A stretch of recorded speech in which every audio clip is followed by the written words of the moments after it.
So I guess, like, do you want me to just be like Father Carlos here? Yeah, that works for me. I'll be Connie and Dolores. Okay, Connie, Dolores. We That got, sounds like it's Devin and Rex left for me. Yeah, and I don't uh, think Rex actually speaks in this part. But the No, no, yeah. you're right. Yeah. yeah, Okay, right great. after. Okay, cool. Dope. All Kick right. us. How can it be that in the wealthiest country in the history of the world, millions of children go to bed hungry? How can it be that in a country with millions of empty, foreclosed houses, hundreds of thousands of people sleep on the street? How can it be that in a country that calls itself a democracy, the majority of the population feels no connection to their government? How is our government able to find billions of dollars to bail out the banks when it can't seem to find any money for food stamps, healthcare, or our rural and inner city schools? How can we ever establish justice for our black brothers and sisters? How can our government claim the right to regulate the movement of our Chicano brothers and sisters when we ourselves were the original inhabitants of Arizona? Well, Okay, so that one's complicated, but you know what I mean. May I continue? What can five people occupying Courthouse Square in Little Prescott, Arizona, a marginal city in a marginal state, so far away from the corridors of power and so neglected by our supposed allies on the coasts, do about any of this? Why can't we talk to one another? Why don't we trust one another? And finally, what in God's name is wrong with our country?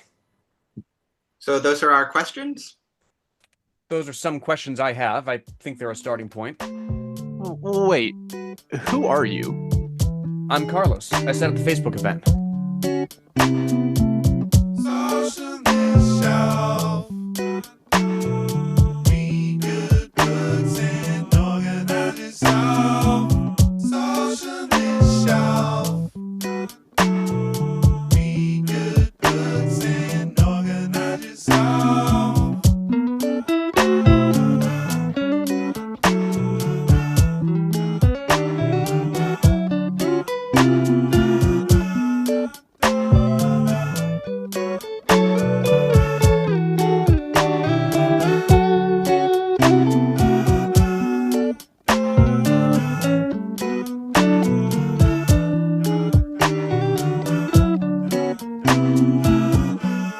You're now listening to Socialist Shelf Radio. Welcome back to the Socialist Shelf. I, as always, am Lenore. Unfortunately, Jacob could not attend today. He's off. He's off engaged in important party work. But we press on. Our guest today is a playwright, Andy Boyd, based in Sunset Park, Brooklyn. Her plays include three scenes in the life of a Trotskyist, the Trade Federation, or Let's Explore Globalization through the Star Wars prequels, and Os Confederados. She's a member of theater band Friend of Friend, whose show Room, Room, Room in the Many Mansions of Eternal Glory for Thee and for Everyone has been seen at University Settlement, The Brick, Joe's Pub, and Here Arts Center. Today, we are talking about Occupy Prescott. Andy, how you doing? I'm doing well. Yeah, I'm happy to be here. Excited to talk about this play. We're very, very happy to have you on. I was just, scrolling through the front matter here. It's so you wrote this back in 2011. No, I wrote the first draft in 2018. Okay, And then um it was produced at by Theater and Asylum at Jalopy Theater in 2021, got it. sort of like the 10-year anniversary of Occupy. Gotcha. Okay. Yeah, yeah, which is also like a weird time to do a play, as you may have remembered. But yeah. Uh, I mean, I guess I have the same question that our character Father Carlos has. Why Prescott? Like every major city, a lot of minor cities in the United States had an Occupy movement of their own. Yeah. What draws you to small town Arizona for this? So I'm from Phoenix, which is not too far away from Prescott. It's maybe about 90 minutes away, and Prescott's a city that I would kind of visit periodically, like in high school. My spouse was a camp counselor at a camp right outside of Prescott, and there were a lot of great, like thrift stores in Prescott. Shout out to the Dav Thrift. And so we would like go up there and get crazy clothes. And I got the Norton Anthology of Literature for Women for $1. Literature by women? It can't be the Norton By Anthology of four Literature for of Women. Yeah. about women. The Northern Anthology of Literature by men about women. I don't know why they put that out at all. Every literature for young women. Chicken soup for the young women's soul. And so it's like a place I knew. I felt like it was like a great type of place to write a play about because it was a place I knew, but not a place I knew well. And sometimes it's, like I've never written a play set in Phoenix because I feel like Phoenix feels unremarkable to me because I know it so well.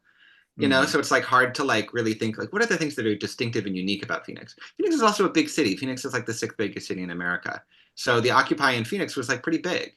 And the Occupy, I include the tweet that sort of like set off this play in my acknowledgments, which was from the Occupy Prescott Twitter account, which is from January 22nd, 2012.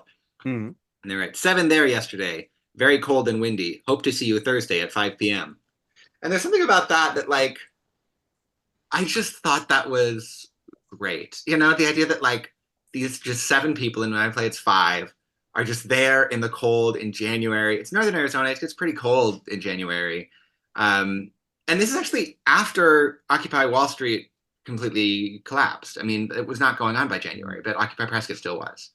And, and it probably wasn't. And I didn't, no research about what Occupy Prescott actually was like, other than like looking through their Twitter account, because I wanted it to have that similar sense of like having enough distance that I could imagine myself into it, and I could make this not a piece of documentary theater, but a piece of theater that's inspired by a real thing, but not sort of beholden to the trajectory of that actual thing.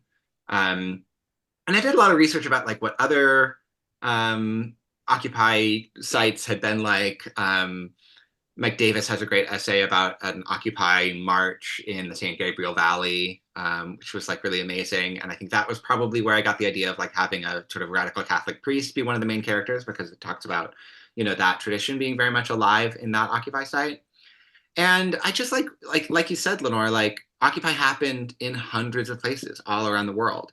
And we only often hear about, New York or maybe Oakland or maybe Seattle, so the idea of like, of writing a play about people who were like so far out of the spotlight was very intriguing to me. Yeah. And also like, I had been involved in left politics in like a very minor way when I was a teenager in Arizona. And at that time, Arizona, I mean, we had a Democratic governor, but like it was a very conservative state. And it still is a conservative state in many ways. It's sort of a more purplish state now than it used to be. But being a socialist in Arizona in 2010 felt crazy. Like it felt like, the prospects for any sort of radical change felt totally impossible. And like, so, a lot of this is like inspired. I wasn't part of any Occupy movements in Phoenix. I'd moved away by then, but like, I was involved in the anti-SB 1070 protests, which were, a response to this horrible draconian anti-immigration bill. Oh, wow. So that was definitely like informing it as well, like kind of like the types of people that I met there. It's a good thing we don't have to deal with horrible draconian anti-immigration bills anymore. Yeah, you're welcome. We fixed it. So Oh, yeah. we strangled that baby in its crib, and it no longer haunts us. Yes, thank you to the front lines where this was fought. Yeah, speak to a little bit more about early on. So you were political before Occupy. Yeah, I mean, I'd like read Howard Zinn, and I would like, I mean, some of the like protest stuff that I did, I find pretty cringy at this point.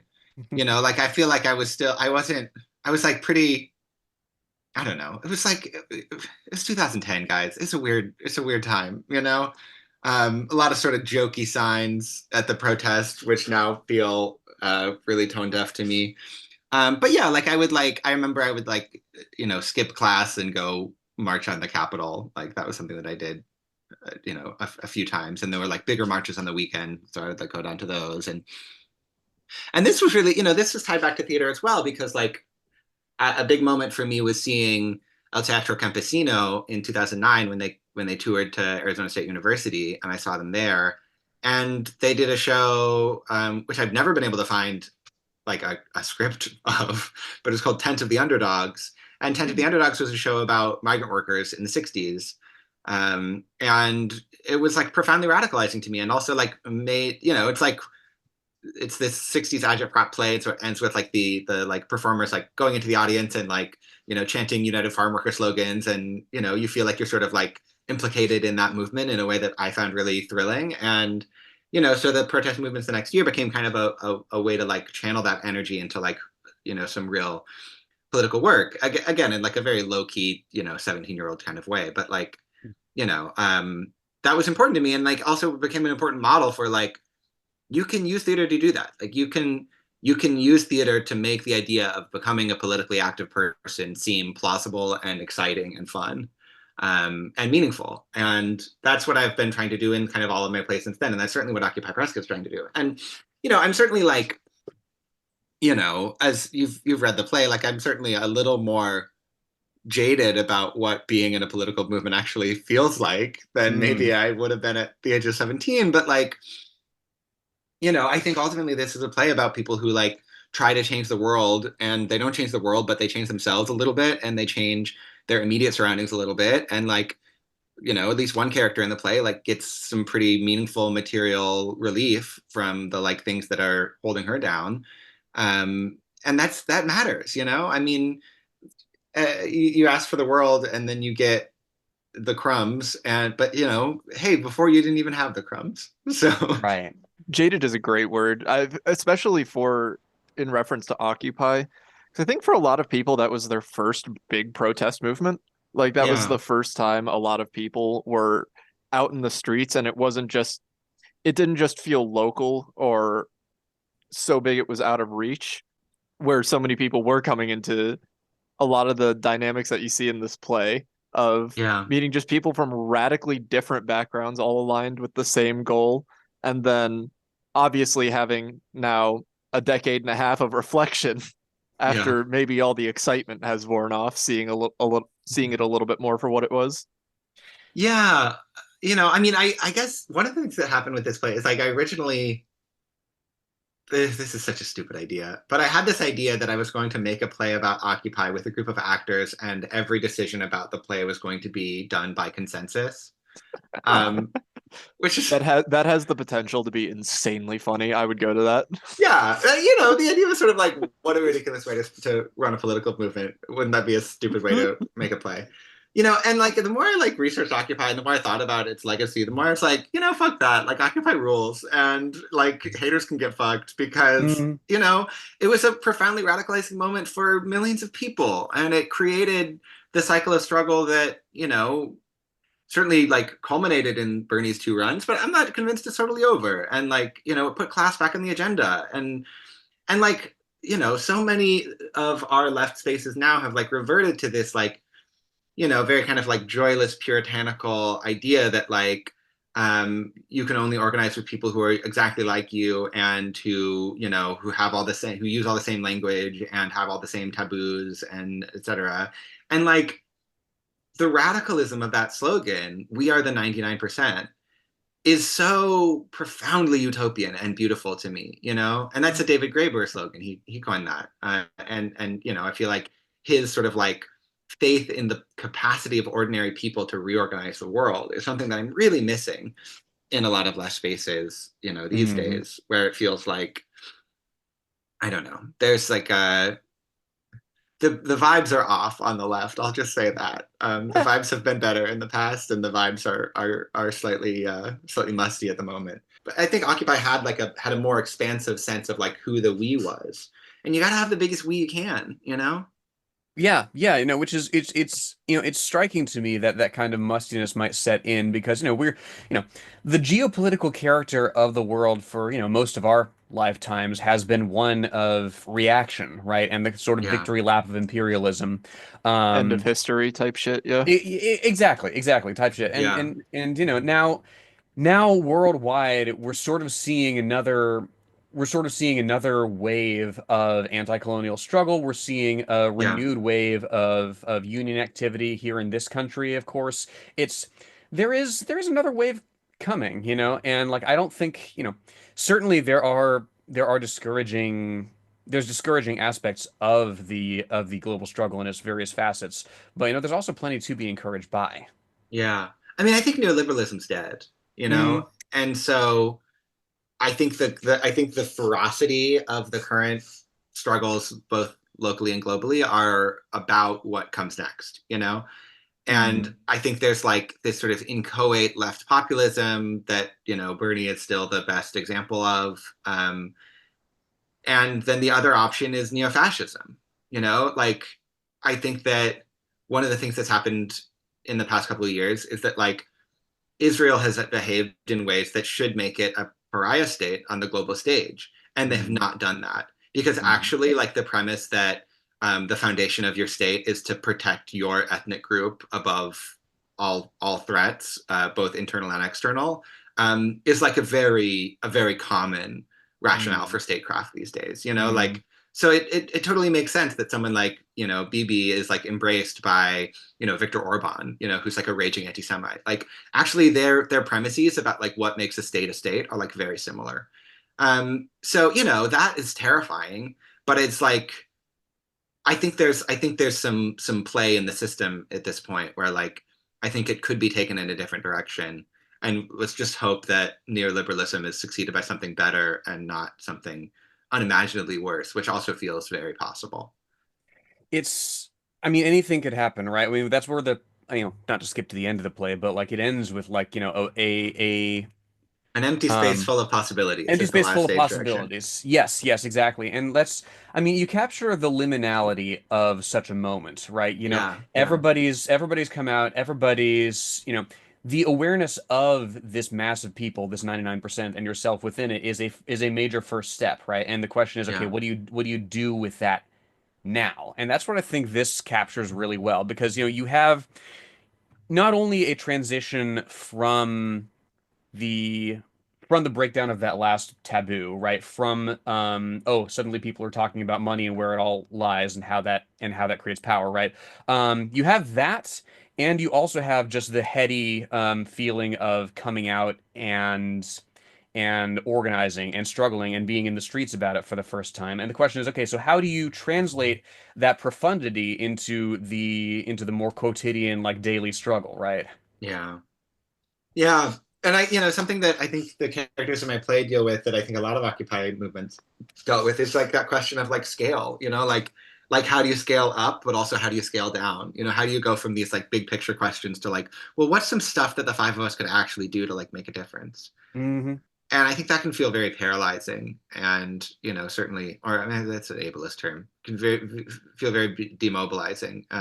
And I don't know. I don't have all the answers to that or any of them, but like, you know, I think that that's like definitely a question of the play and a question that I think everybody on the left has to grapple with is like, you know, you want to change everything, but you have 24 hours in a day and, you know, 8 of them you're sleeping and 8 of them you're at work and, you know, you have to cook and clean and you want to see your friends and you'd like to read a book. And then like, how do you also find the time to change the world? And it's, you know, I feel like that's something that like the theory of transition is like that sounds like a Duke University Press book. The theory of transition is like a historic weak point in left-wing theory, and it's weaker now than it's ever been. You know, Hmm. like you know, the question of like reform or revolution. It's like, well, we don't really believe in either. So where does that leave us? You know, Hmm. um, yeah, I don't know. I mean, it's yeah. Unfortunately, like I feel like the empirical evidence of like all the stuff that we've tried since Occupy is like I don't know, like running progressive candidates in Democratic primaries seems to be about as good a strategy as anything else. Hmm. Unfortunately, it's super fucking boring. Um, but like you know, I'll do it. I'll knock on doors. You know, I don't know. I mean, I think about you talked about. I think this is maybe before we started recording, but you're talking about Vincent Bevins a little bit, and thinking about June 2020 when hundreds of thousands of people were in the streets and really radical ideas were being not just entertained but like foregrounded, Hmm. and like the idea that you could get like thousands and thousands of people to come out every single day to march for police abolition is incredible, and we have nothing to show for it. Like, you know, like it's It's crazy. It yeah. it makes me feel like I'm like did I imagine this, you know? I But think like it felt like a pre-revolutionary situation, at least in New York it did, and it felt like people, there's a moment in that which I will remember until the day I die, Yeah. which is I saw somebody with a sign that said defund the police, but then they had crossed out at some point with a different pen, they'd crossed out defund and written abolish. Hmm. And I was just like, that's what happens. You go out into the streets with your little defund the police sign, and the police, tear gas a group of peaceful protesters and kettle you and beat the shit out of people. And then you're like, you know what? Fuck it. No, it's defund is not enough. Like, we need to No, y'all abolish gotta the whole go. system. You gotta go, and like, that's like, I mean, I read a lot of leftist theory and stuff, but like, I feel like I learned more in those 2 months than I've learned from any book I've ever read. Hmm. And, where'd that all go? I don't know. Oh yeah, that's the exact same experience I've had organizing. There was only so much Marx and Lenin I could read before taking it out into the streets, like really developed me. But I suppose before we go a whole lot deeper into the play, I'm assuming that broad swaths of our audience have a general understanding of Occupy Wall Street and what the Occupy movement was, but do we want to go just into the background of it a little bit, just for the benefit of the doubt? Sure, yeah. I mean, essentially, you have it starts as the big major contour of it starts in Zuccotti Park, right? Occupy Wall Street with this demand for um, a reduction in wealth inequality, right? A loosening of the grip of finance capital on our society. And this, though not fully formed, a general rise in public awareness that, yeah, this thing that we're doing, re-capitalism, ain't exactly it. Yeah. And just to go back a little bit, like Mhm. this was coming out of the 2008 financial crisis where, Yes. the Bush administration and then the Obama administration kind of seamlessly pursued the exact same bailout policies for the big banks. And then Obama wasn't able to, slash maybe didn't try that hard to provide actual relief to like ordinary homeowners. And so there was this sense that like there was the banks that caused this crisis got bailed out and the people who had to suffer the consequences got nothing. And so I think that Mhm. was like a very radicalizing moment for people being like, oh wait, the state is not this like neutral arbiter of like different social forces, but actually is a tool of a particular social force, the bourgeoisie. Mhm. Oh. Picks winners and losers, exactly. And most of us are losers. Hey, speak for yourself, Lenore. I'm fucking great. No, no, you're wonderful. You're wonderful. I agree. No, but yeah, it's that moment where like, you have a lot of you have a I mean, I remember my English teacher in 10th grade, um, you know, in tears, of joy when Obama was elected, right? Because he ran on a campaign of hope and change, first African American president. You have the sense that perhaps electoralism has brought us something different this time. And then, yeah, Yeah. what does he do? He bails out the banks, intervention in Libya, this, that, the other, right? Yeah. It's a really harsh wake-up call in many, many ways. And the question is, Mhm. okay, like if those in power are not on our side, who who is, Yeah. and if the answer is us, okay, it's how does that manifest, right? Yeah. But there's a Yeah. lot of, yeah, I think you really capture the confusion and the brushing, not the brushing up, the violent collision of immediacy, right, of the Yeah. solutions that we need with the considerable effort and manpower it'll take to implement them. I mean, the quote that you start off with here, "We need a better world right away this week," from Wallace Yeah. Shawn is, Yeah.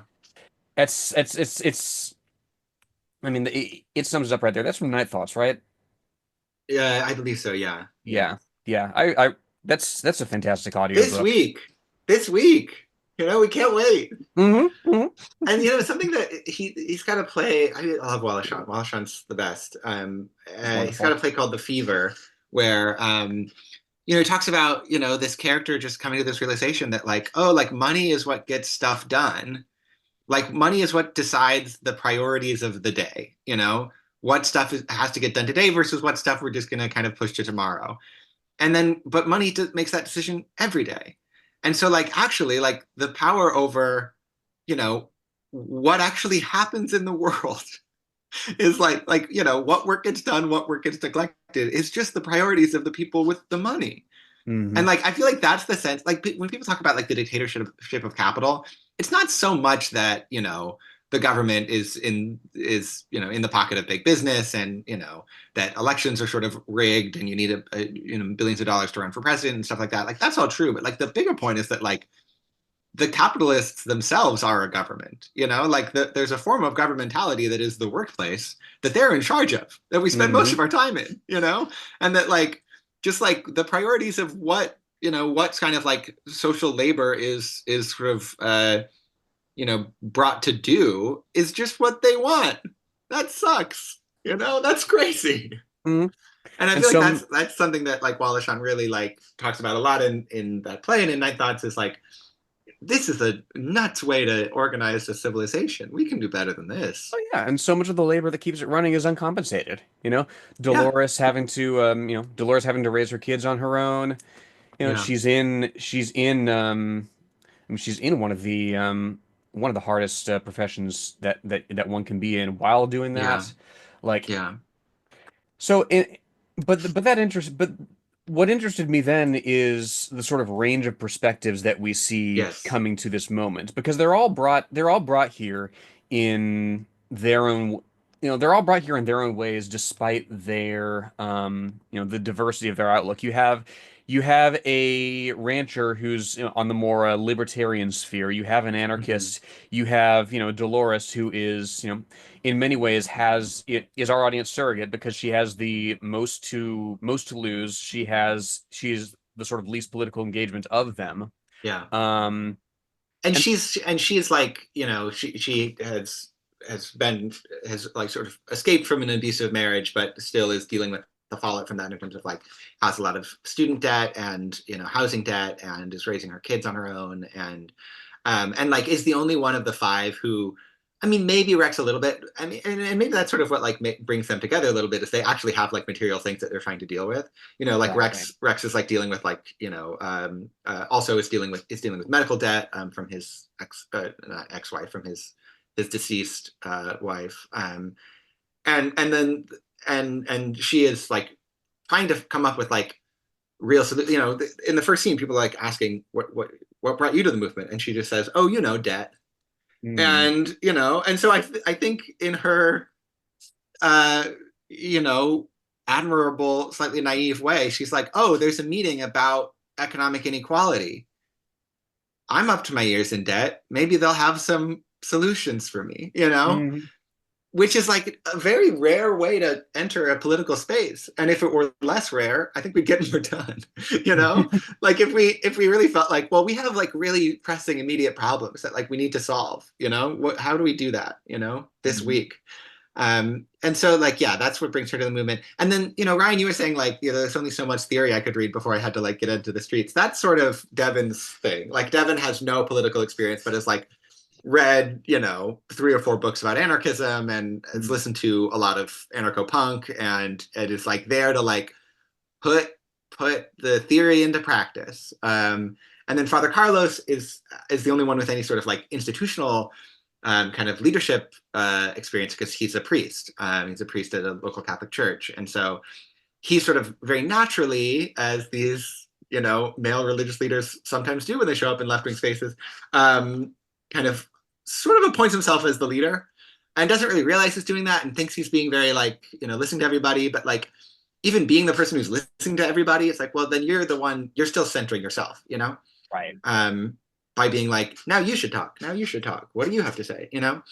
um, and then Connie is like a ex hippie crystal shop owner who sort of sees this as a way to recapture some of the energy that animated her in the 60s and 70s, and try to like do a better version of that this time. And try Because to learn. So she's sort of like a movement elder, but has like been kind of out of political action for some years, which is like a very common, like the like ex-radical who now lives in a northern Arizona, small town in northern Arizona, and has a crystal shop. Is like I feel like all of these characters are like sort of Arizona types that like if you're from Arizona, you're like, I know that guy, you know? But if you're not, you're maybe like, what an interesting character. It's like, well, Mm. thank you, but like there's a lot of these, you know? There's a lot of libertarian ranchers, there's a lot of anarchist punks, there's a lot of ex-hippie crystal shop people. You know? Yeah, Yeah. I had a very different reading of Rex when I first saw him introduce himself as the libertarian. And maybe it's just because I'm from Atlanta, where you don't have libertarian ranchers. You have libertarian ranch owners who just make Yeah, immigrant labor do all the work for them, and they yeah, just yeah, drive the tractor around for fun every once in a while. yeah. So I had him in my head as kind of the libertarian guy who ran the Tiger Kings campaign, if y'all know who the hell I'm talking about, or but Sure. I he's forgot that guy ran for president. but no, this is supposed to be more like a salt of the earth, like boots in the mud, like actual working libertarian guy. Mm. Yeah, yeah. Just a real get off my lawn type guy. And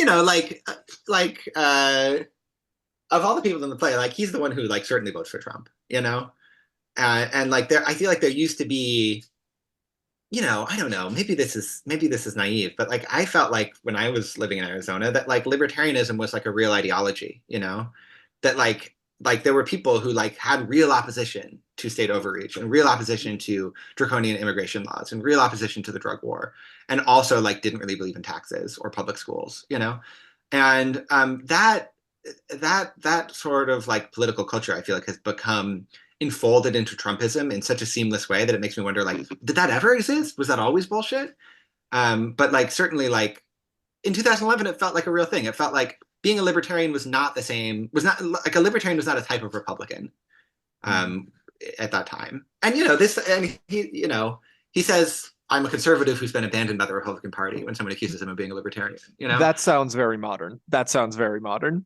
Yeah, yeah. I mean, I think there's still. I mean, so I don't know. Maybe like this play ends in 2011. Maybe he becomes an anti-Trumper, one of the very few, and I certainly know some. But yeah, I think that's like the question of like where does everybody go from here?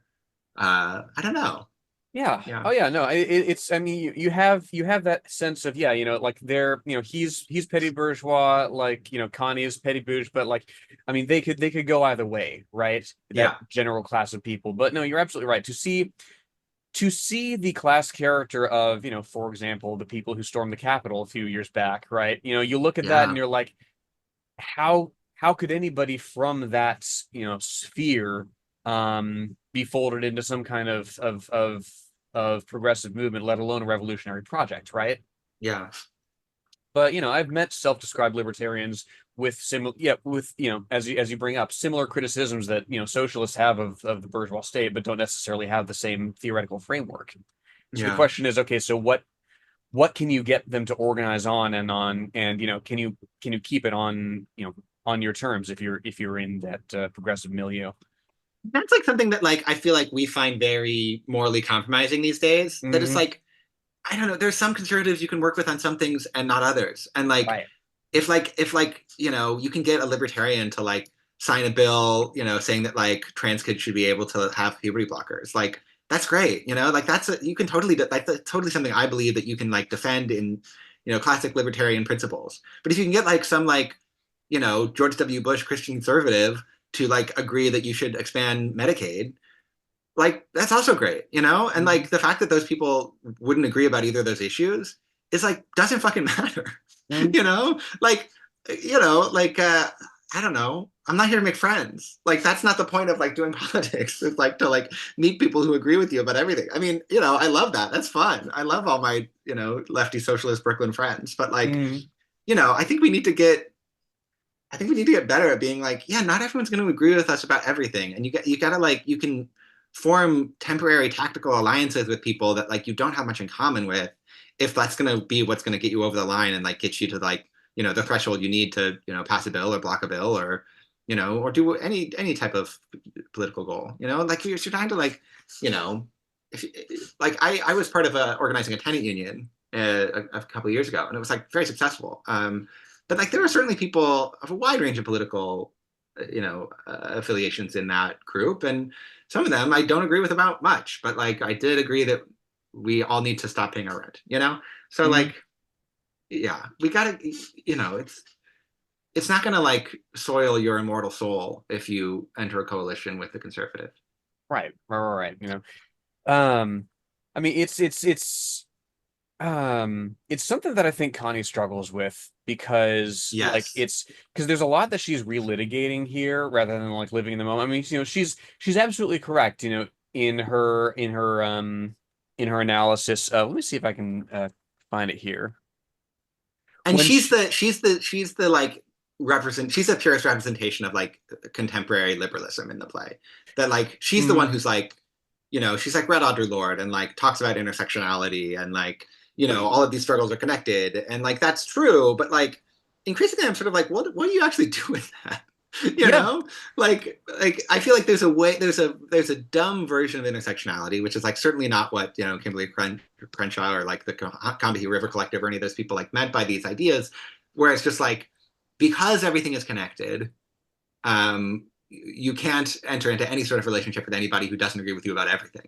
Because if they don't agree with you about everything, then that means their commitment to the things that they do agree with you about is compromised. Because, like, you know, their opposition to, you know, imperialism is like not sufficiently anti-racist or something. And it's like, what a great way to marginalize yourself, you know. oh yeah, So I feel like that's one of the things I'm trying to like. That's sort of one of the things the play is about in a big picture sense. Is like, you know, what do we do with these differences? What do we do with the fact that like we don't all agree and like and some of those disagreements are like painful, you know, oh like yeah, without giving away too much of like the latter half of the play, like some of those disagreements become moments where, you know, one character in particular feels like profoundly like judged by somebody else's, you know, sincerely held political beliefs. And then that becomes a moment where they're like, this actually isn't, we actually, neither of us is willing to compromise on this. And we actually can't be in coalition anymore because this is like too close to my, you know, to use that phrase, lived experience, and I can't be in I can't be in a coalition with somebody who doesn't agree with me about this thing, you know, and that's yeah. and those moments exist too. I don't know, you know, get over it, but also stick up for yourself. Yeah, Yeah. the latter half of the play really did start to feel like an and then there were none situation. Yeah, yeah, that's the structure of it. Yeah, people, and hopefully the order in which people peel off is surprising. You know, that's the hope. It's that like, you know, That yeah, you know that you have the well there and I think the reason that like Connie peels off right is it's something that was simmering below the surface of this all because you know yeah, that it was really cathartic to see because you have her, you know, she's correctly saying, yeah, top 1% owns 43% of the wealth. Yeah, we're in these imperialist wars that are costing billions of dollars, you know, while starving the people here at home. You know, all this, that, and the other.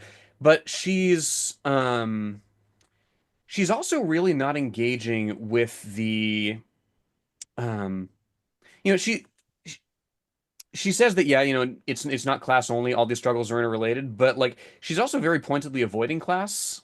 yeah, yeah. And she's like a, you know, like you said, like Petty Boucher, she's like a successful small business owner. Yeah. So like there's, you know, there's reasons. Whenever anybody starts talking about how bad class reductionism is, I'm like, let's see those W-2s. You know? Exactly. You know, and that's the interesting thing, right? Is that like it's I don't think she is coming at it from like a you know, I don't think she's coming at it from a like dyed in the Kevlar capitalist perspective when she's opposed to, you know, the solid demand about re-regulating banks, right? But like she's also Yeah. not Well, also, I'll say in her defense, like that comes when Father Carlos is like, we have to focus on this one thing. Like our energy is yes. getting too diffused. Like we need to get back to basics, which is regulating the banks. Mhm. And that's like a very anti-intersectional thing to say, you know, and that's a Right. very like, and she feels, I think, sort of rightly that like, that he is privileging one aspect of the struggle above all others. I mean, Mhm. also like, you know, the thing about that is like, are 5 people in Prescott, Arizona any more likely to regulate the banks than they are to like end racism? Like, probably not, you know? Mhm. I don't know. I mean, I think that's the question of scale. I keep coming back to the same idea. Like, all politics is national now, and that's like the only frame people have to think about stuff. And even Mhm. like in Occupy, like, it's like became about like this large scale economic inequality, which was like maybe appropriate because it was like a national movement. But like, I think some of the most successful offshoots of Occupy have been like sort of hyper local stuff. Like I think about Occupy Sandy here in New York, that like this is a group of, people who had been in Occupy who kind of reactivated those networks to do DIY storm relief when Mhm. the federal and state and local governments really dropped the ball. Um, and that's something that I think about as being like a very positive, ramification out of Occupy. Mhm. But like, No, for yeah, I don't sure. know. Yeah. Well, It and kind of comes back to the tension I was getting out of a lot of this, where it's well, first the characters all seem like very like on their face stand-ins for their ideology. Like I am the capital L libertarian, I am the capital A Yeah. anarchist. Um, so I think it scales up really well to how these discussions are playing out in large groups, not just with the interplay between these individuals, but it kind of speaks, especially that part about well, we need to focus on this one demand. That Yeah. Mhm. tension of, well, we have all these people, we have all this energy, we have all this motivation, we have all this capacity to do work. How do we point people facing different ways in the same direction to get this work done? Like we Mhm. have a broad overarching demand and maybe smaller sections of strategy and tactics that Yeah. go into how to get that demand done. But at the end of the day, we need to do something. And it Yeah. makes, Yes. and just pointing out the way you pointed out the positive aspect of what came out of the Occupy Sandy after the fact was having a semblance of an organization, like having a Yeah. network of people that, Knowing maybe the people. Yeah. protest didn't deregulate or maybe the protests didn't re-regulate the banks, but the connections made during it built a group that was able to continue work into the future. And a Mhm. lot of the people who, when kind of DSA 2.0 happened in 2016, 2017, a lot of those people like knew each other from Occupy and were able to be like, Mm, hey, we're all joining DSA now. And then suddenly it felt Exactly. like everyone's joining DSA. What Mhm. happened? When did that happen? But, those networks are important. I mean, that's the other thing is that like, I think a question in this play too is like, was the point of Occupy um, to like get out a message, or was the point of Occupy what happened at Occupy? Was it forming the forming of community bonds and the like the political education that happened and the relationship that formed and the consciousness that got changed among the people who were doing the protest? I mean, I Mhm. think about this as and also in terms of like plays, like what's the point of writing a political play? And I feel like there's two ways to think about it, which is like one way is like there are political messages that I want to get out to an audience. But like the people who were in this play, like the 5 actors who inhabited this play for a month of rehearsals and 3 weeks of performances, spent way more time with this text than the audience did, and so I'm not sure, but I would hope that that had some impact on their political outlook. And I think that's like the stuff that happens inside the group. I think is maybe just as important as the stuff that happens, in sort of the audience of what the group is doing. Whether it's a political movement or whether it's a theatrical movement. Mhm. And that's something that like at the end of the play, that's kind of what Dolores takes away from it is like I think the problem was that we just like didn't know each other enough, Yeah. and that if we'd actually focused more on the part of this that's like community building, then maybe the part of this that's protest would have been more effective. Right. And that's like Yeah. a hypothesis. That's not like I don't know that that's true, and I don't think she feels like she knows that that's true. But like I think certainly like I don't know. That's important too. I mean, I feel like I'm very conflicted about all of these questions, and that's coming out in this interview. But hopefully, it comes out in the play too. Because early, like 20 minutes ago, I was like, you should just organize with anybody, and now I'm like, it's fun to make friends. oh yeah. So Yeah, no, I mean the resolution of the process of the resolution of that conflict is, ongoing. There's not really a clean end to it, and that's part of, I mean, it's that part of, I mean, fundamentally that's what it is to embed yourself in this movement, right? It's the polar opposite, Dolores's estimation here, of I think what Connie's original experience became, right? Because it's something that gets you out in the world. It's something that gets you face to face with different people rather than becoming insular, right? Yeah. rather than, I mean, what Connie says about, well, gay marriage used to be utopian really struck me because, like, well, it's, I wouldn't call, I wouldn't call the extension of gay marriage or any other sort of securing of civil rights utopian. Yeah. In this, it's difficult, certainly, given the arrangement of forces that you have to struggle against. But I think what's really utopian is staying in that encampment, right? Staying in that Yeah. commune, right? And living as if there's not an ongoing struggle. Yeah. Yeah. And that's what she's kind of relitigating here. Yeah. Yeah, for sure. And like I think there are people in the play for whom like staying at, continuing to occupy is becomes, a goal in itself, Rather like than a that becomes, tactic. yeah, yeah. And that's like a real tension that was in the Occupy movement as a whole. It's like, is staying in Zuccotti Park the goal? What is that supposed to do? Mhm. So No, for yeah, sure, for sure. And it's we're talking about resolution of contradictions. Like the way that you also like tease out the both sides of Father Carlos's religiosity here, yeah, right? yeah, How they can drive somebody to do incredible good, right? That, the Christian perspective of life being sacred that he comes at it from can drive you to, power through being chemical weapons used on you by your big ag yeah, employers, right? yeah, yeah, Like, but they can also drive him to that irreconcilable conflict with Dolores, and yeah, it's something that I struggle with personally because I don't really have a background of religious trauma, but like I look at the continuum of forces here when it comes to American Protestantism, right? yeah, My aunt is a hospital chaplain. She's a pastor. Her church signed on to that declaration opposing Christian nationalism, well and good. Uh, that's not the Christianity that has institutional capture, right? yeah. So Well, what? and one thing that's interesting about like the reason like he's like a Catholic priest is that Hmm. like there is, especially in the Southwest, there's like a real tradition of like liberation theology in the Catholic Church. Yes. And and even today, like the Catholic Church is like still about 50-50 split between Democratic leaning and Republican leaning. I mean, it's like the rare institution that is like actually bipartisan. I go to an Episcopalian church and like I don't think I go to, I mean, we got like 100 people in our church. I doubt any of them voted for Trump. Mm-hmm. But like the Catholic Church really really contains those multitudes. It contains some of the most reactionary and some of the most progressive people in America. And especially I find that particular like liberation theology version of Catholicism like incredibly compelling and incredibly sort of airtight. It's like it is very systematic.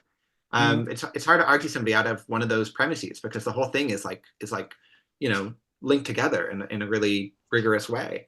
I've contemplated, I still may do it, getting a tattoo of Dorothy Day. It was, I think, one of the most admirable figures in the history of the American left. But like, she didn't believe in abortion, you know.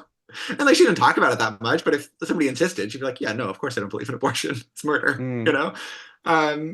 But like, there's a picture of her, at the age of like 80 at a United Farm Worker demonstration, and in the foreground you can see the like pistols hanging from the belts of the like sheriffs, and she's just staring them down like nothing they could do could possibly touch her, and it's Mm-hmm. the most badass picture I've ever seen, you know. And yeah, I don't know, I don't think I could argue Dorothy Day out of being pro-life, Mm-hmm. But would you need to, like would there be a point in yeah, it, right? yeah, no, yeah. And like, I mean, yeah, the Catholic workers still exist. It's still doing great work, Yeah, yeah. There's this is kind of a tangent, but it reminded me of this. There was a trans woman back in the 60s who I had to look up, but her name was Christine Jorgensen. Yeah, yeah, sure. Mm-hmm. Yeah, Icon. and GI becomes blonde bombshell. Yeah. yeah, yeah.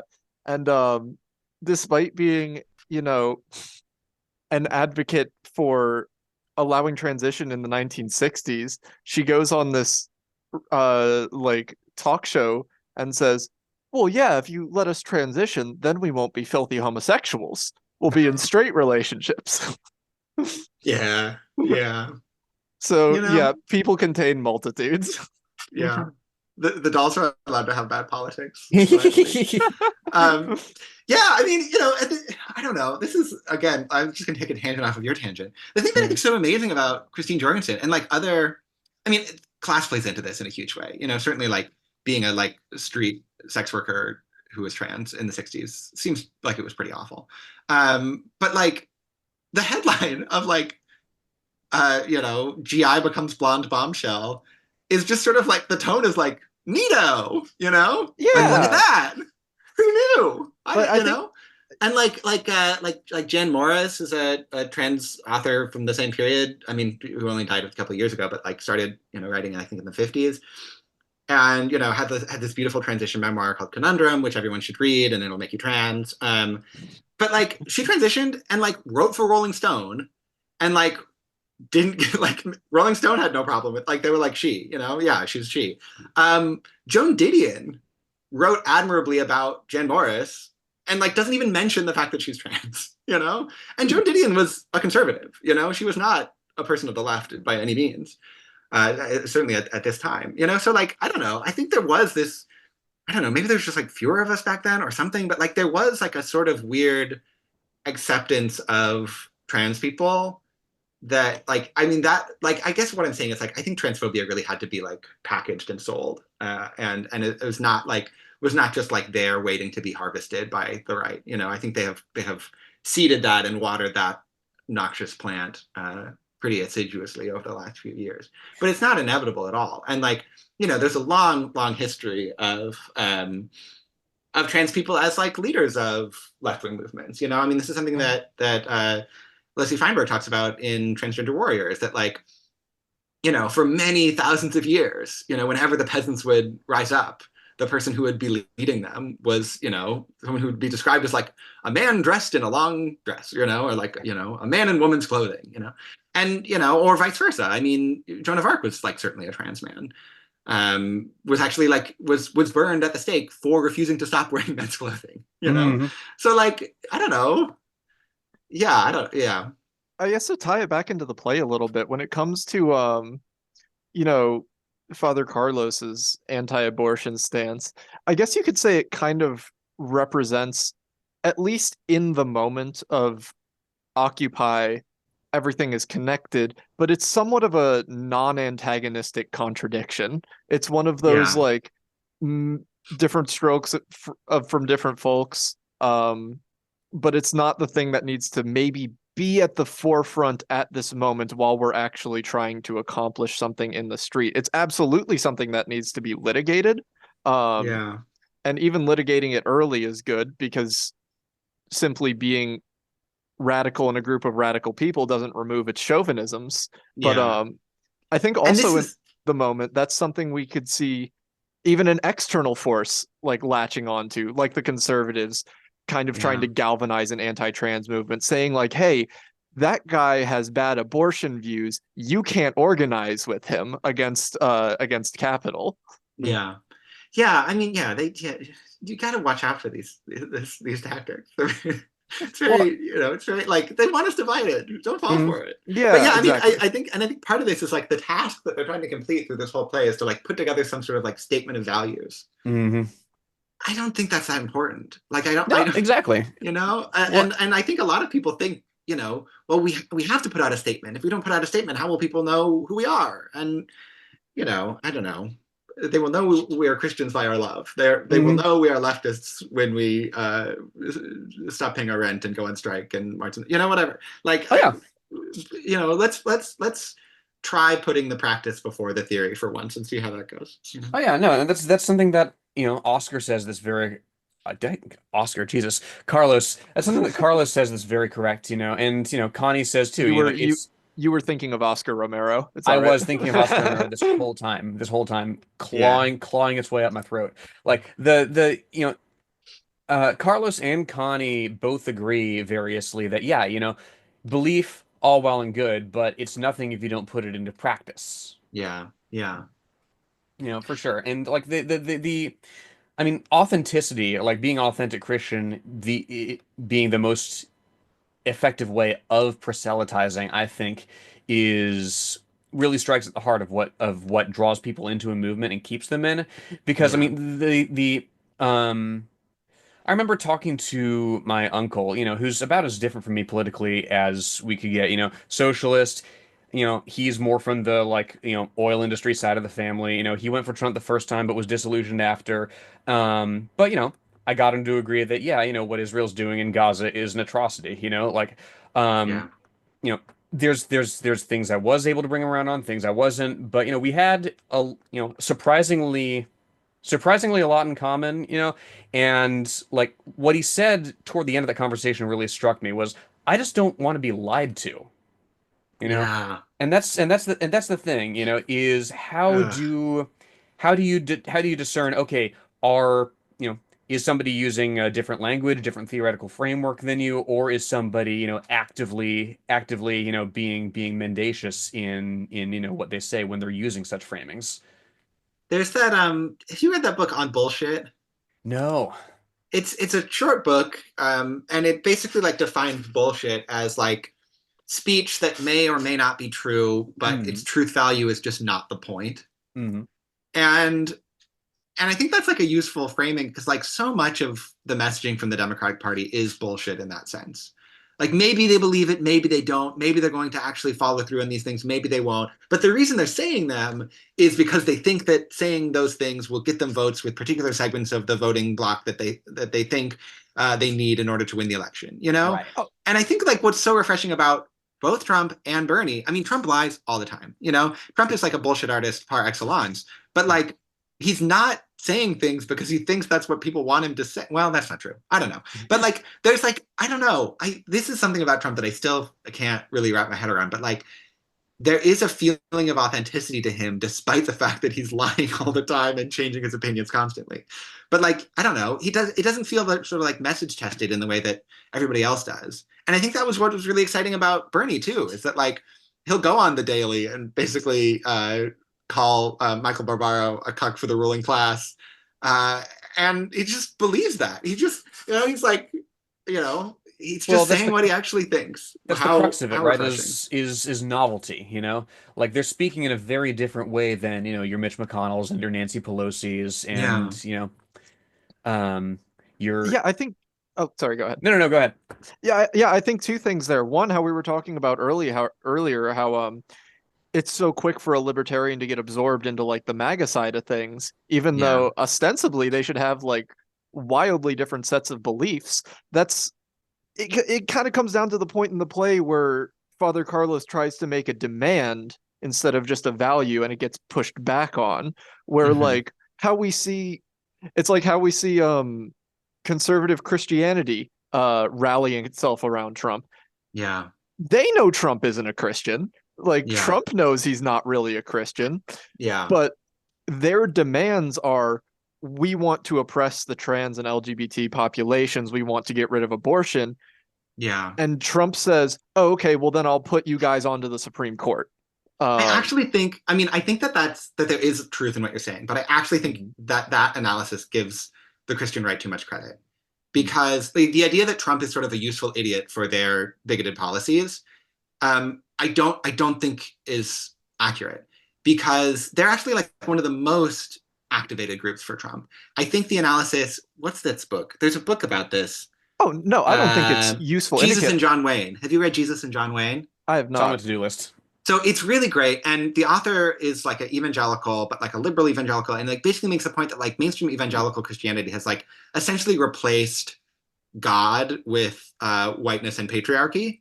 And so actually like Trump is not just a useful vehicle for their politics. He's actually sort of the articulation of their politics by just like boldly asserting whiteness and maleness as normative values. And Mm. so like actually like the fact that he's not a Christian isn't really the point because he worships the same God they do. Oh yeah, and I don't think anyone's tricking anybody here. Yeah, no, Like no. it's much more about the project and the goals than it is about, do we agree on A, B, C all the way to Z? But I think they like him is sort of my point. Like No, yeah, absolutely. I think they're yeah, they're not holding their nose. Hmm. Like that's sort of the thing about like that play Heroes of the Fourth Turning, which I think is a brilliant play. But like presented conservatives who, for the most part, were sort of like, okay, like either they voted for Trump but hated themselves for it, or didn't vote for Trump, or like voted but had reservations. And one of the characters in the play is like, no, Trump is good. But like that character is actually much more typical of American Christians, or Mm. at least conservative American Christians than the others. And I think bringing it back around to the other half of this conversation we were having with the Democratic Party side of these things, where they have very much a tendency just to say what gets them votes. Yeah. That doubles and triples when it comes around protest movements. Like Yeah. and it has that extremely demobilizing effect of like there's a reason people are still in the streets for Palestine in a way that they aren't for the overturning of Roe v. Wade, which I we was just saw thinking of that. people in the streets for about 2 to 3 weeks at most because Yeah. it got absorbed into that we're the party of protecting Roe v. Wade, even though we resolutely failed to do so. So you should get out For of the 50 streets and vote fucking for us. years. Mhm. Yeah. Yeah. And like also like the fact that like the Democratic Party rallied around a candidate in 2020 who wasn't really pro-choice. Yeah. You know? You want Like to talk that, about, like, yeah, Catholics being against abortion? Yeah. Like, yeah. I don't know, you know? Again, I was saying very nice things about the Catholic tradition earlier, but mm. I don't know that we should have a president who's taking his marching orders from Rome, you know? I'll just say that. No, I don't mean that. The Know Nothings were onto something. Socialist Self 2025. No. No, absolutely, absolutely. It's that's the thing.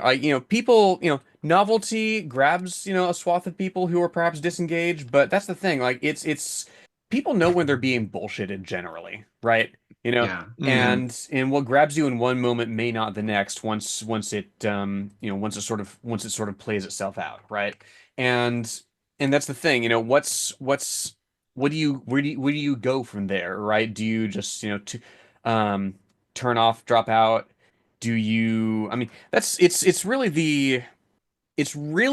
the decision between it's really where you have to see the movement as cyclical, right? For Hmm. progressive change, because it's easy to get demoralized when there are thousands of people out in the streets after Roe v. Wade is overturned, when those people go from um perhaps not politically engaged to cheering for the dissolution of the Supreme Courts, Yeah. Mhm. um to have people cheering for these radical ideas and mobilizing for them, and then for that to dissipate, right? That's where you have the decision, okay, like, do do I, continue to put my faith in these institutions that may or may not safeguard my rights and my autonomy, or, do I step up and become like the protagonist of this struggle, right? And the Yeah. question is, okay, who with and how? Yeah. Mhm. Yeah. I think another thing about the difference between the Palestine stuff and Roe v. Wade is that like the demand for what to do about Roe v. Wade being overturned was unclear. I mean, Mhm. like what's whereas like the demand for Palestine is like very simple. Like Mhm. we Stop are bombing, yeah. giving them and stop funding and arming Israel, Hmm. and like maybe that wouldn't stop the bombing entirely, but it would stop, a significant portion of it and would make it, harder for them to do what they're doing. And so Hmm. like actually like keeping up that pressure on that one very simple demand is like a lot easier than being like, hey, go back to the 1970s and realize that like this is actually a pretty weak precedent and that we need to like safeguard this with some, constitutional or at least legislative protections, Hmm. um, like when Roe v. Wade got overturned, there was briefly the law in the books in Arizona banning abortion had been drafted in like 1870. Like it was like a territorial law that got like Wow. resurrected because the precedent that overturned it, Roe v. Wade, had been overturned itself. Like that's crazy. That's like the I don't know. Yeah, the absorption of the abortion rights movement into the Democratic Party Borg definitely in retrospect seems like a tactical error. Hmm. No, it's what makes I mean, I was thinking all this time about the student encampments pro Palestine, right? And Yeah, what a sea change that seemed to represent in the movement last year yeah, when that started kicking off, right? yeah, It's a mobilization, and not just in the places that one might expect, but like in you know Columbia University, right? Yeah. In many of the hearts of these centers of capital and bourgeois strength, right? Yeah. There was there's a great moment. I went to grad school at Columbia, and I was there during the 150th or not the 100th, the 50th anniversary of the student encampments in 1968. Mm, And there was this great moment where the like provost or one of these like administrative guys who gets paid a bajillion dollars had like been a student during this time, and was like speaking on a panel about the 68 protests. And a group of us from the Graduate Student Workers Union went to this event and like stood up and sang Solidarity Forever. And at first he was like, "Oh, fun, a song." And then like only gradually realized that like we were there to demand that they stop spreading anti-union propaganda. mm, And like, just like let the vote be held, which obviously they were never going to do because they're real estate conglomerate with a education side hustle. yeah. But like, it's this great moment of like Columbia University loves to commemorate the, progressive struggles of the past, while vilifying and I mean the speed at which they sent the cops onto campus. I mean, this is something that like split apart the New York intellectuals at the time, because some of them were like, this is disorder in campus. Like Daniel Bell quit Columbia over their quit his position at Columbia over their response to the protests, because he was like, you can't send in the police, the NYPD, on Mm. your own students. That's like, unconscionable. So Rashid Khalid did too eventually.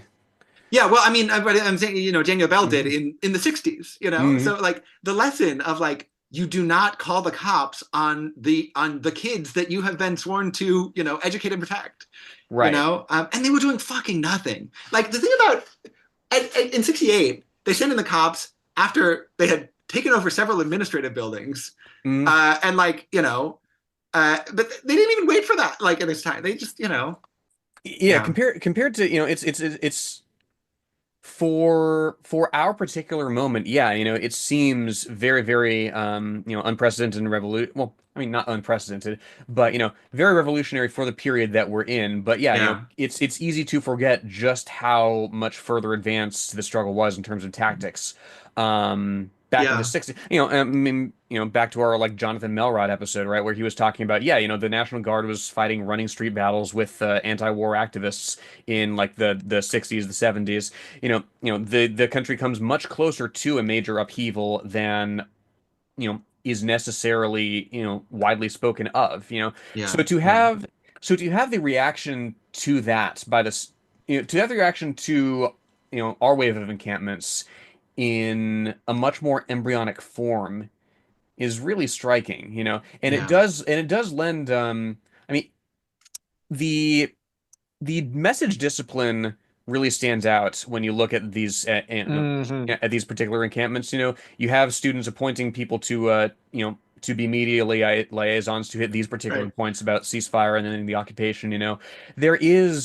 There's a much sharper, as you say, a much sharper set of demands and the presentation thereof than we saw in the Roe v. Wade upheaval of yeah, 2022. yeah, And there's also there is a process of refinement of tactics and of message that's again nowhere close to the previous sort of pre-revolutionary crisis that we were in, yeah, but is a high water mark, is a high water mark nonetheless, not the high water mark, but yeah, rising. yeah, And I think to tie it back into the play, we were talking about Devin, yeah. at, we were talking about at the yeah, top the vibes being kind of musty on, Hmm. the left, whatever you want to call that. I think as we're talking about these encampments, I think it points in a positive direction from the yeah, Occupy movement, where like yeah, we can see in this play, as soon as demands start being stated, the contradiction sharpened, the characters start falling apart. But yeah, like Lenore was saying, they were not afraid to be like, hey, this is about shit we want and shit we're fighting to get. We are in yeah. universities that are sending money to Israel, and we are going to disrupt it as best we can until that Hmm. stops. And at Columbia in particular, I mean, like there were Israeli students who like used skunk water on the protesters and totally got away with it, which is Mhm. fucking nuts, you know? Like the way that like the institution was like directly, you know, sort of like turning a blind eye to the violence that Israeli students were perpetrating on their fellow students is something that you know totally blew my mind. I Oh couldn't believe yeah, that. yeah. The absolute brazenness of that double Yeah, standard yeah, is it's striking in a way that, of course the state is, brutal in many ways, but in this particular issue, it's really difficult. They do their damnedest to obfuscate the fact that it's really not a complicated issue, but yeah. And um I do think that like that this protest movement has succeeded in mhm, making liberal Zionism as transparently ridiculous as it's always been. mhm, But like I feel like that as like a sort of live force in American public life is over. And you know, the same question emerges with like the end of neoliberalism is that like, you know, if there's no more liberal Zionism and you only have, you know, straightforwardly reactionary Zionism, you mhm. know, I don't know. I mean, I think that's progress, but like, you know, that we sort of see the monster for what it actually is. But yeah, uh, rough, you know. It's like I certainly like, you know, I grew up thinking Israel was great, you know, like I before I moved to Arizona, I lived in Tacoma, Washington, and we had this Mhm. event every year. This is so funny. It was called Ethnic Fest, and at Ethnic Fest there were various performances from various different ethnicities, and one of them was like an Israeli dance troupe, and we thought it was great. And they were, you know, these like beautiful 19-year-old, you know, IDF soldiers who like would go Oh do wow. Hasbara across the world as like this like dance group, and we'd be like, Mhm. wow, they're so cool, Well, you know? and the way that whole project co-opts the rhetoric of, something that Connie might say, right? The rhetoric of Oh intersectionality yeah, and of female empowerment and well, yeah, well, in particular, like I remember a family friend. This is one of the wildest things I've ever heard, but I remember a family friend talking about the October 7th breakout, right? And yeah. she was like, yeah, there was this there were these like female IDF soldiers that knew something was about to happen, and like the higher ups didn't listen to him, and this is what happens when you don't listen to women. And I'm like, dog, that's the price you pay for carrying out an occupation. What in God's name are you talking about? Yeah, Where did yeah. that even come from? Oh That's an God. incredible take. You know, I gotta hand it to him. Yeah, yeah, no, like it's certainly one of the like three or four wildest things I heard last year. But But like one of the things, you know, one of the things that I feel like is like a symptom of this same idea we've been talking about throughout this conversation of like, you know, the way that you do politics is to like gather around people who are similar to you and agree with you. Is it hmm like a criticism people lob all the time at people who are in solidarity with Palestine is like, you know, well, actually, Hamas is like very conservative and like actually doesn't believe in gay rights, let alone, you know, certainly doesn't believe in trans rights. And, you know, it's like misogynistic and it's this like, you know, and like that's obviously true. Like that's obviously it's just, you know, like Hamas is like obviously a reactionary organization. Like, I mean, you know, in terms of the actual like, you know, their place on the ideological spectrum. And I feel like that hmm should be uncontroversial to say, but it was hmm also fucking irrelevant, you know, Yeah, like exactly. Yeah, Exactly. yeah. Because they're not the ones carrying out the genocide. right, right. Like, you know, it's like I believe that people should not be slaughtered en masse, hmm no matter how they feel about bathroom bills. You know what I mean? Like, it's that that is just that, and I bet it's true that like you know if I were to compare you know the movies I watch and the books I read and even you know like the sort of political theory I read between like the average you know person living in Gaza and the average person living in Tel Aviv, like I'm probably more similar to the Tel Aviv people. Like I hmm sort of wish that weren't true, but like I think it probably is. But hmm like it doesn't fucking matter because like my politics are not about finding people who are similar to me around the world and being like go my team. You know it's Right. about a universal standard of justice and human hmm rights and like you know like universalistic principles that apply no matter whether the people who I'm applying them to believe in them, you know. Yeah, no, and we have the luxury of shaping our politics while it's not raining white phosphorus, like Totally, Mhm. totally. Yeah, yeah, it's like I don't know this, yeah, that whole canard I find hmm totally fucking wild. Yeah. And then not to mention there are obviously trans and queer people who are in Gaza who are being killed not by Hamas but by the IDF like Oh everybody yeah. else, Oh you yeah, for know. But sure. like it's just like I don't know. I don't choose my positions in politics based on who I think I'm most similar to. You Mm. know, it doesn't matter. And that's what interests me about the sort of of the premiere of the show and like the responses to it, right? Yeah. Were because obviously we read it, we enjoyed it. There's a lot to unpack in it. Like, were there people who were like, oh, like you're being like you're you're preaching like casting too wide a net for your coalitions? Were there people who were like, no, like this or that principle is too insular? Like what were the responses to it? Like, expected and unexpected. Yeah, I think a lot of people, especially people who had been in Occupy, were like very moved by it, which I found very gratifying. Because like I think something I worry about my writing is that it's sort of too intellectual and not grounded enough in, you know, feelings. But people did find it, moving, which I liked, and funny. People laughed at the parts that I thought were funny, which is always good to hear. And I think, I mean, we had one review that was in like the Fordham student paper, that was sort of like one of the critiques of the play was like, it seems cyclical and frustrating. And I'm like, yeah, Like a yeah, movement. yeah, like that was like the fact that it doesn't like I have written other plays that have this sort of like, feverish forward motion that you expect from a kind of traditional Aristotelian structure. A leads to B, leads to C, leads to D. Um, and this is more like A leads to B, leads to B again, leads to are we fucking doing B for a third time? And like that's which is often what life feels like and what politics feels like. Okay, let's Mm. start back at A and see where we messed up stepping to B. Yeah, exactly. Yeah, that's the the cyclical movement of it is like part of it. And so I definitely feel like a lot of people made jokes about like feeling re-traumatized by this play after being in Occupy or other left-wing movements, which is also fine. There was one, this is so minor, but there's one person who came to the play who's actually from Prescott, Arizona, and Okay. and I and this is like a thing that like in Arizona people call it Prescott. It probably should be Prescott, but people call it Prescott. And I Prescott. asked, I was like, I asked him like, where do you fall on this? It should be Prescott, right? And he goes, I don't know. I always hated that redneck shit. Which I just felt like, oh, okay, well, I got something right. Prescott. Yeah. Gotcha. Yeah, no, absolutely. It's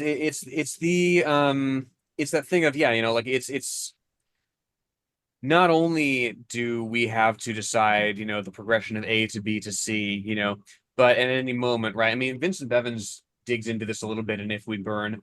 At any moment, right, an external force might come in and effect a transition to like MNLOP, right? Yeah. Did I just that those letters aren't in order? But yeah, it's so I couldn't help but think of, we mentioned this at the top, but like I couldn't help but think of his assessments of that movement and Yeah. where it led, right? Because it's his takeaway is kind of that, yeah, horizontalism had its purpose early on for spreading a message, for getting people Yeah. out with the novelty of it. But that eventually a movement has to coalesce in a particular like a message, a meaning, which is what they try to do here. But the Yeah. question is, like, are there too few people? Is it too early in the movement? Like, Yeah. I had one friend after I did the first reading of it.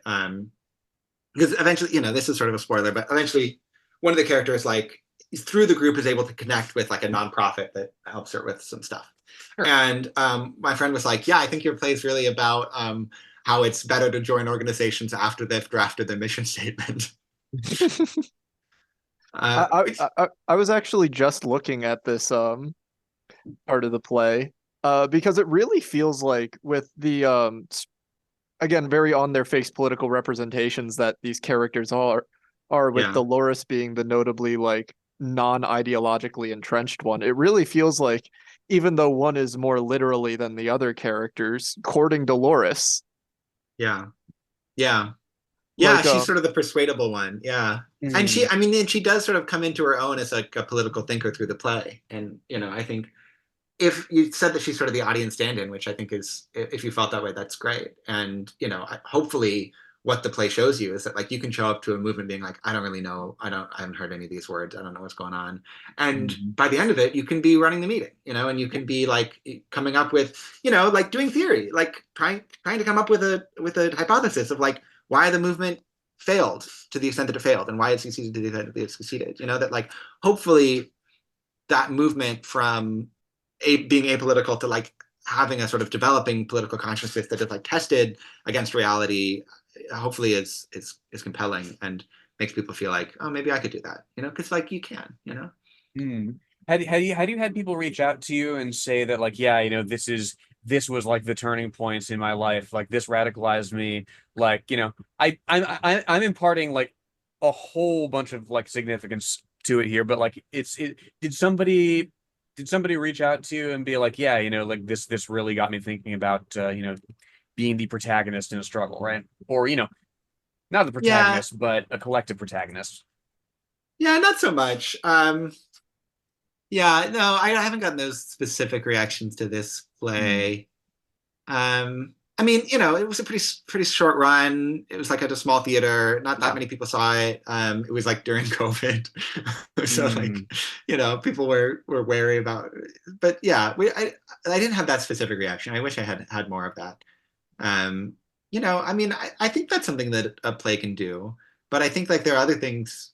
Like I had a play this last year called Three Scenes in the Life of a Trotskyist, Hmm. which like did not like radicalize people so much as it like made a lot of old leftists who came to the play feel seen and valued.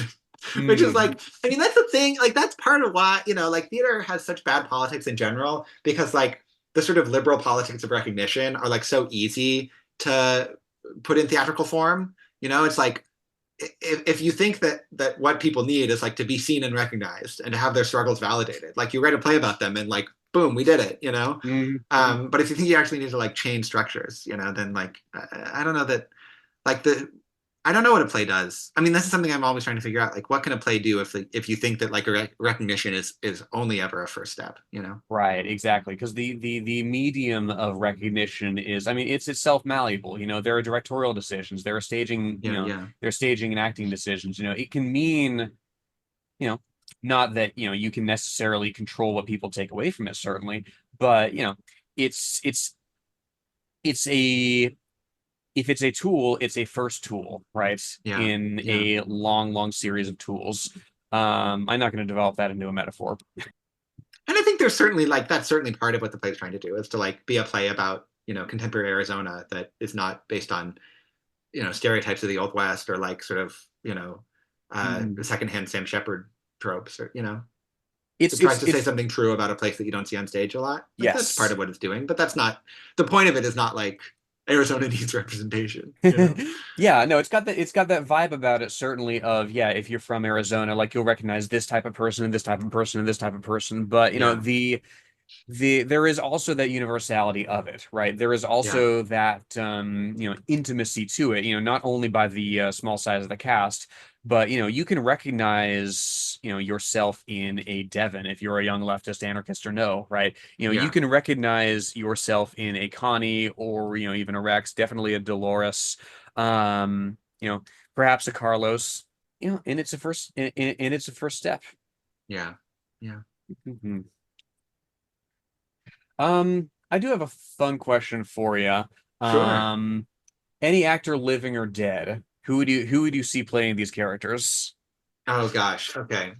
Um, I mean, Rex has got to be John Wayne. You know. Really? Yeah. Yeah, sure. Go for broke. Or like, Hmm. any of those old cowboy types, like a young John Wayne could be good. I Um, imagine him as so much older than I think. yeah, he's only supposed to be like in his like you know, 40s, I think. Yeah, Yeah, yeah, okay, 40s. okay. And like these ages are sort of malleable, Hmm. like Father Carlos could be, there's nothing in his dialogue that precludes him being like 60, other than Hmm. like he tells a story about a sort of formative political experience that happened in the 90s. So that kind of puts him as like someone in his 30s. Um, I don't know what strikes me for Father Carlos is maybe like John Leguizamo. I feel like he could do a great job. Yeah. Again, a slightly younger John Leguizamo. Oh gosh, this is so hard. Who played Um, have you seen Conclave? Yes. Yeah, what was his name? What is his name? Carlos Diaz, Vincent Benitez. Yeah, yeah, he was great. He was great. Yeah, yeah. I kind of I feel see like him he's a as little, I feel like he's maybe a little too sort of gentle. I feel like Father Carlos has like a sort of like a little bit of a swag to him, yeah, that I mean that's how I think of him. It's like being somebody who like is, it's like somebody who's like trying to be a better type of man, but like I feel like does feel comfortable occupying a sort of like, traditional position of like male authority, that and I think maybe he's thrown a requires. punch, once in his life. Yeah, I think he's been through some stuff. Hmm. Gosh, for the others, hmm. I don't know. I I don't don't know. know. I don't I know if don't some know of the any great like ideas are young really. actors for Devon. Yeah, like Timothy Chalamet. Timothy Chalamet could be Devin. There we go. There we go. He's just like Timothy Chalamet or like a Tom Holland, like Yeah, yeah, hmm yeah. Dolores could be like America Ferrera. I feel like she could yeah. crush it. She's Hmm. great. People have talked about that monologue she had in Barbie. She didn't write that monologue. She delivered the hell out of a terrible monologue. Good for her. That's what actors are for, making bad writing seem better. Hmm. Hmm. Or indeed, bringing across, very good writing as we see here Oh, to, thank you. yeah, to, some form of political development. Yeah. Hmm. Yeah, no, absolutely. Well, um, Andy, is there anything that you're working on right now? Any place that we can find you? Like, what do you want to plug for the shelfers here in the audience? Sure. So I have a reading on Monday, which I'm sure this won't have come out by then, at Pete's Candy Store of a brand new play I've written called Victorian Vape, which is the name of a real vape store in Port Townsend, Washington, which I think is the best name of any store I've ever encountered. Hmm. And that's sort of like a coming of age story, coming into your own self as a queer person story.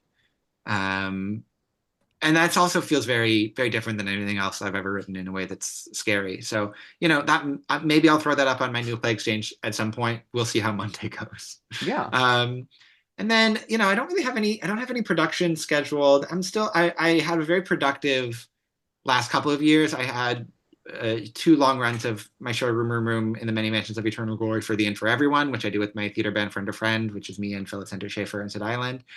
And then I also had a production of Three Scenes in the Life of a Trotskyist at the Tank in Manhattan. So it's like definitely a year of like sort of like bringing projects to fruition. And now I feel like I maybe I'll have a production later in the year, but I feel like I'm more in like a kind of generative phase of like working on new stuff. I'm working on like a uh, gross, edgy Bacchae adaptation, like everyone else. Mm. We do like gross and edgy here on the social shelf. Awesome. Well, cool. Cool. Absolutely. Again, like shout out to Jacob for bringing me into contact with this play. Yeah. I greatly enjoyed it, and it's a, I was in high school for Occupy. I wasn't out like in it, but Hmm. it's a fascinating distillation Yeah. of, um of a I don't want to say like a specific moment because I feel like that moment is still ongoing and still Yeah. developing. Yeah. But yeah, no, I enjoyed the hell out of it. And yeah, Thank you. Andy, thank you Yeah. so much for bringing it to us. I guess I will say one more thing in the Yeah. plugs thing, which I'll send you these links so you can put them in the show notes. But like this play is published and it's available from No Passport Press. So you can buy that. You can get it through bookshop.com. And then my previous play, The Trade Federation or Let's Explore Globalization Through the Star Wars Prequels, which it kind of does what it says on the tin. It's like a sort of it's a play about me pitching a Star Wars prequel to George Lucas, and my Star Wars prequel is about how the Trade Federation is a metaphor for the IMF. Hmm. That's also available on from No Passport Press. So get those. I would love for these plays to be produced more. Trade Federation's had a couple of productions. This has just had the one. So if you're looking for like a weird little lefty play, um, you know, uh, read those, maybe produce them at your local theater. They're both intended to be able to be done on a pretty small scale. I mean, I write specifically for like indie theater. So, you know, I think they're good plays, and I think your local community will like them. Absolutely. Yeah, you know, Trade Federation in particular hits home, I think, for our interests here on the show. We had that. Yeah, well, you know, you can have me back on, and I could talk about that if you want at some point. I'd love to. I'd love to. I'm looking at it right now. Hit me up for the next casting call. I'll play a real satirical Devin. Awesome. I'm gonna write a play where I'm nice to anarchists at some point, you know, because there's a lot in that tradition that's important. You're not gonna write a play where Dolores talks about how happy she is that she gets to keep her house through that nonprofit, and Devin tries to connect it to the wider, wow, isn't housing for profit so fucked? Then she immediately shuts him down by going, what are you talking about? I get to keep my house. That's the What point. the fuck up, you idiot? Yeah, no, yeah, you know, sometimes you just gotta turn off that part of your brain. I mean, I don't know, like like, yeah, you know, Marx has the piece sort of ruthless criticism of everything existing, which is a great title, but you know, you got to have other stuff in your life. Man cannot live on critical theory alone. Mhm. Much as we would like to. Yeah. Well, good talking to you guys. This was super fun. Absolutely. Thank you, Andy, so much for coming on. And yeah, y'all, if you're listening to whenever you're listening to this, you know, enjoy a big heaping bowl of critical theory, and then, you know, take it out and do something with it. Yeah, that's a good note to end on for sure. All right, talk to you Peace guys. out, y'all.